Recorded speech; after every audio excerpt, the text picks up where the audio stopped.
ఇంకొక చిన్న విషయం సుమా, can I speak to sir? మాకు మాట్లాడితే మమ్మల్ని మెగా ఫ్యామిలీ, వీళ్ళు తప్ప ఇంకెవరు ఉండరు అనేటువంటి అలా కొంతమంది ఫ్యామిలీస్ మీద ఈ పనికి మాలిన మాటలు మాట్లాడే ఎదవలు చాలామంది చూస్తారు. మాకు అలాంటి ఫీలింగ్ లేదు.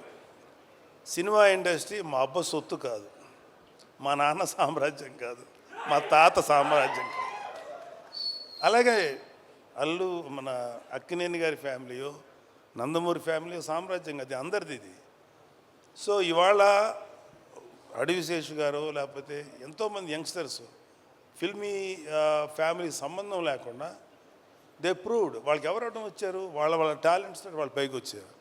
ఏమో ఇప్పుడు ఈ కుర్రాళ్ళల్లో ఎవరు ఏ రేంజ్కి వెళ్తారో ఎవరు ఊహించలేరు, ఎవరు ఊహించిన కూడా ఊహించలేరు. ఏమో